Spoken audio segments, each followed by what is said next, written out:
बाजी है. आपल्याला स्वप्न पूर्ण करायचे आहेत. कुणाची? आईची, लोकांची.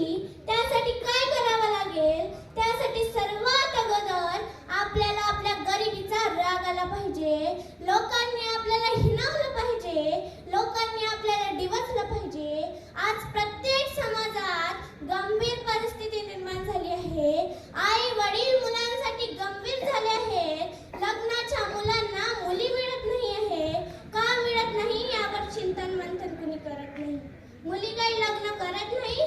मुलींनी लग्न करणं काय बंद केले? सर्वच मुली लग्न करून राहिल्या. पण कुठंतरी आमचा तरुण कमी पडत आहे. मुली चांगलं शिक्षण घेत आहे आणि आमचा तरुण मोबाईलच्या स्क्रीनवर झूम करू करू पोरी पाहत आहे.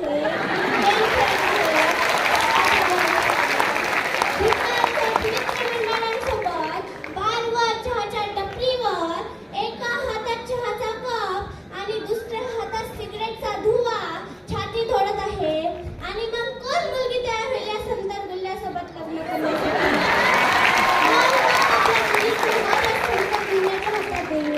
आज आपल्या मुलींच्या शिक्षणाचा स्तर कुठे आहे? येणाऱ्या पुढील वर्षाच्या कार्यकाळात आपल्याला प्रत्येक ऑफिसच्या टेबलावर 90% मुलीच दिसणार आहे आणि हे याची भविष्यवाणी आहे. असं कुठं झालंय? चांगलं काम करणाऱ्या पोराचं लग्न जुळत नाही. असं कुठं झालंय? जगाच्या हिशोबानं चांगलं कमावत्या खात्या घरच्या पोराला पोरगी मिळत नाही. दुनिया झुकती है झुकाने वाला चाहिए. दुनिया झुकती है झुकाने वाला चाहिए. युवा वो नहीं होता जो हवा के साथ बहता है. युवा वो होता है जो हवा का रूप बदल देता है. हवाची करते. आता वेळ अभ्यास करायचा आहे. बापाने मुलाला मोबाईल घेण्यासाठी 25,000 दिले नाही म्हणून मुलाने गळफास लावून घेतला. अरे काय हा प्रकार आहे? तुम्ही जगता कशाला? स्वतःच्या मेहनतीवर हिमतीवर घ्या ना. 5 लाखाचे मोबाईल घेऊन फिरा ना. बापाला सुद्धा अभिमान वाटला पाहिजे. माझ्या पोराजवळ 5 लाखाचा मोबाईल आहे. बापाच्या छातीवर कशाला उड्या मारता तुम्ही? मग कोण मुलगी तयार होईल तुमच्या सोबत लग्न करण्यासाठी? इथं बसलेल्या तमाम तरुणींना सांगते, कडकडीची विनंती करते. या देशातल्या, महाराष्ट्रातल्या गरीब घरच्या पोरी डॉक्टर झाल्या, इंजिनियर झाल्या, वकील झाल्या. विश्वास नांगरे पाटील सांगतात, घर नाही म्हणून मशानात राहून काम करणाऱ्या बापाची पोरगी 12वीला मेरिट आली. तिचं स्वप्न काय? तर विश्वास नांगरे पाटलांसारखं IPS व्हायचं.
युवतीकडे त्याची नजर कशी वाढते हे त्याचं त्यालाही भान नाही.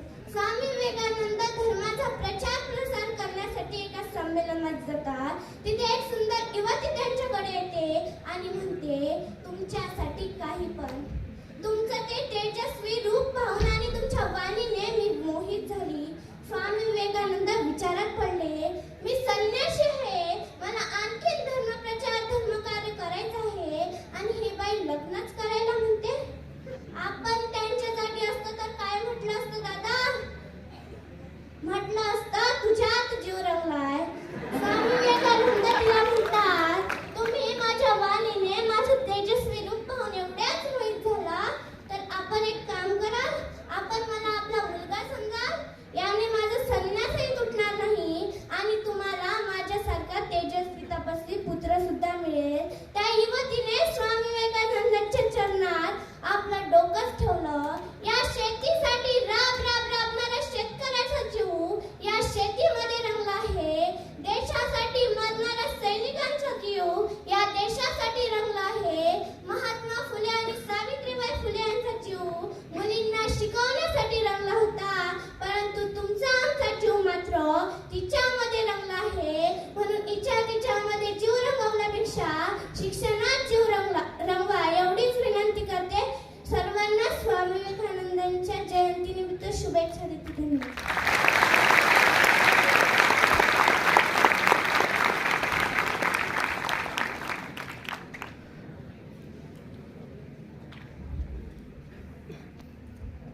धन्यवाद ईश्वरी.